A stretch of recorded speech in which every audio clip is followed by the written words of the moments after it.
तो H3BO3 के बारे में कुछ बताना चाहेंगे आपको। बोरिक एसिड है वेरी इंपॉर्टेंट। देखिए हमारे पास में जनरल एसिड्स क्या होते हैं जिनमें हमें H दिखाई देता है, it means it will give H plus. In general we think कि acid is that which give H plus. Yes it is correct, it is true, but this is only for Arrhenius concept और Bronsted concept. Bronsted और Arrhenius concept के according ये सही है कि acid वो हुआ करते हैं जो H प्लस देते हैं, लेकिन कहीं कहीं पर हम अगर लुईस कॉन्सेप्ट की बात करने लगे तो लुईस का अकॉर्डिंग क्या हुआ करता है, एसिड वो होता है जो लोन पेयर को लेता है या इलेक्ट्रॉन्स को लेता है, और बेस वो होता है जो लोन पेयर्स को दे सकता है।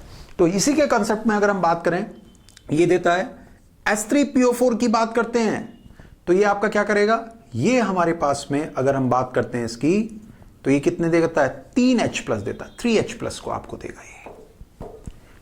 ठीक है, H3BO3 की बात करें PO3 की तो ये 2H प्लस देता है। आगे की ओर मैं इनको समझाऊंगा ऐसा क्यों होता है, लेकिन अगर मैं आपके सामने H3PO2 की बात करूंगा तो ये केवल 1H प्लस देता है। और इसको याद करने के लिए मैं आपको बहुत अच्छी मेथड बता दे रहा हूं। वो बहुत अच्छी मेथड ये है कि जब भी फास्फोरस एसिड की बात आएगी इन तीनों की, 3 यहां भी दिखाई दे रहे हैं, 3 मिलने चाहिए, 3 यहां भी दिखाई दे रहे हैं, 2 मिल रहे हैं, 3 यहां भी दिखाई दे रहे हैं, 1 मिल रहा है। द रीजन इज H हमें वही मिलता है जो किससे जुड़ा होता है, ऑक्सीजन से जुड़ा होता है। तो यहां कितने हैं, 3 है। हमारे पास में जब इसकी बात आएगी तो हमारे पास में कितने, 2 हैं। और जब हमारी इसकी बात आती है तो यहां पर हमारे पास में केवल 1 है। यहां से मिलने वाले H कितने, 3, यहां से मिलने वाले कितने, 2, यहां से मिलने वाला कितना, 1 है। तो वेरी इंपॉर्टेंट पार्ट इज हमें वही मिला करता है जो ऑक्सीजन से जुड़ा हो। It means number of H plus is equal to oxygen minus 1। जो नंबर ऑफ H प्लस होते हैं किसमें, P एसिड में, किसकी बात कर रहे हैं हम, P एसिड की, फास्फोरस एसिड की हम बात कर रहे हैं। P एसिड के अंदर जो नंबर ऑफ H प्लस होते हैं वो कितने होते हैं, ऑक्सीजन माइनस 1। ऑक्सीजन हमारे पास कितनी है, 4 3 2। यहां 4 ऑक्सीजन है, यहां 3 ऑक्सीजन है, यहां 2 ऑक्सीजन है, माइनस 1। 4 में से माइनस 1 करेंगे, इस एसिड को हम चेक करना चाहते हैं, 4 में से माइनस 1 करेंगे, H कितना आएंगे, 3। 3 में से माइनस 1 करेंगे, H कितना आएंगे, 2। 2 में से माइनस 1 करेंगे, H कितना आएगा, 1। तो ये 1H प्लस देता है, ये 2H प्लस देता है, और ये अपने आप में कितने H प्लस देता है, 3H प्लस दिया करता है। ध्यान रखे रहेंगे, very very very important part, बहुत इंपॉर्टेंट पार्ट होता है आपका। तो हम बात कुछ और कर रहे थे कि H3BO3 जैसे हमारे सामने है, suppose we are having H3BO3, then the concept says कि H दिखाई दे रहा है, it means it will give 3H plus. नहीं, दिस इज रॉन्ग, ये गलत है, ये H प्लस को नहीं देता है। ये ब्रॉन्स्टेड या अरेनियस कॉन्सेप्ट के अकॉर्डिंग काम नहीं करता, ये अपने आप में होता है लुईस एसिड। इसकी 4 बातें हमेशा ध्यान रखेंगे।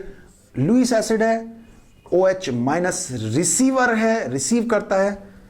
उसके बाद में क्या होता है, कैसे, मोनो बेसिक है। मोनो बेसिक होने का मतलब है केवल एक OH लेता है, 1 OH minus receiver, very important, एक ही OH माइनस को लिया करता है।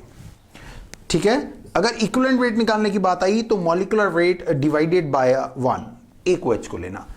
हमारे पास में जो इंपॉर्टेंट बात आती है, ये फॉर्मुलेटेड होता है इस तरह से, BOH होल थ्राइस, ये इस तरह से होता है, NaOH plus BOH whole thrice. Means मैंने अभी कहा था NaOH है और H3BO3 है, दिस इज Na3BO3। नहीं, ऐसा नहीं होगा, ऐसा नहीं होगा। इन जनरल हम क्या देखते हैं, ये इसके बारे में आप 4 पॉइंट याद रखिएगा। This is Lewis acid, OH minus receiver, monobasic, और इक्विवेलेंट वेट इसका इस तरह से होता है।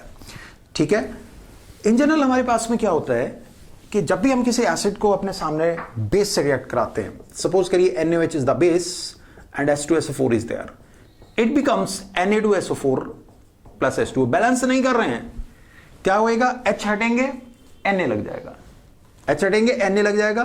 दिस इज व्हाट, इनको रिप्लेस किया और यहां लग गया। जबकि यहां पर क्या है, ये इसको रिप्लेस नहीं करता है, ये नहीं हो पाता है। इसमें क्या होता है, इसमें कुछ और होता है। वो क्या है, ये एक OH को अपनी तरफ लेता है, means BOH whole thrice OH minus को रिसीव करके BOH होल 4 माइनस बनाएगा। जो बचा हुआ Na प्लस है वो इसके सराउंडिंग में आसपास में रहेगा। This is the formatted, means फिर से समझिए, यहां से H प्लस हटता है, OH को मिलता है, H2O बनाता है, और ये SO4 इस Na के साथ चला जाता है। यहां पर ये वाला H प्लस हट के यहां नहीं जाता है, ये यहां पर नहीं जाता है, उल्टा होता है, यहां OH माइनस को रिसीव करता है, OH माइनस को इसने रिसीव करा और इस तरह से बनाता है। तो this is a very important part for H3BO3। ये H3BO3 के साथ में बहुत इंपॉर्टेंट है। तो क्या सर ऐसा कभी होता है कि H3BO3 का H प्लस हट सकता हो? हाँ, हटता है और बहुत इंपॉर्टेंट रिएक्शन है, उसके बारे में मैं आपको बताना चाह रहा हूं।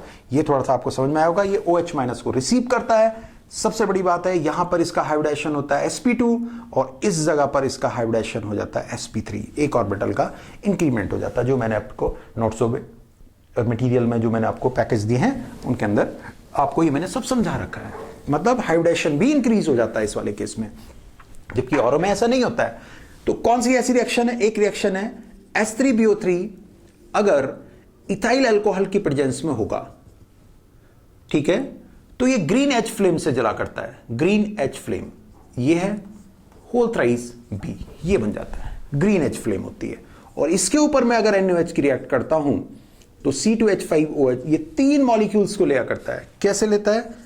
OH OH OH HOC2H5 HOC2H5 HOC2H5 this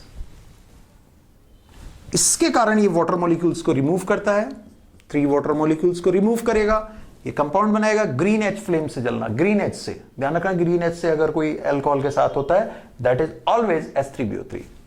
NaOH जब इससे रिएक्ट करता है इन्हें वापस छोड़ देता है और यहां पर अटैचमेंट होता है Na3BO3। This is the reaction. ये रिएक्शन होती है, NaOH की डायरेक्ट नहीं हो पाती, उसके लिए हमें किसे यूज करना पड़ता है? अल्कोहल को यूज करना पड़ता है। तो ये हमारे पास में किसके बारे में हुआ? H3BO3 के बारे में। ठीक है, इसकी कुछ और चीजें, कुछ और बातें, इसके हीटिंग इफेक्ट, मेटाबॉलिक बनना, टेटाबॉलिक बनना, वो मैंने आगे की ओर आपको नोट्सों में मटेरियल में समझा रखी है, आप वहां जरूर देखें। डेफिनेट है एक सवाल आना H3BO3 में, एक डेफिनेट है सवाल आना, जरूर आता है इससे H3BO3। कभी कभी तो ये मानिए अगर ना है तो ऐसा लगता है गिग्नार्ड एजेंट और इसमें से अगर सवाल ना आए तो ऐसा लगता है पेपर जैसे नकली है, डाउट होने लगता है। ठीक है, तो इससे सवाल जरूर आता है। तो इससे आगे की एक्सप्लेनेशन नोट्सों में आगे बताते हैं।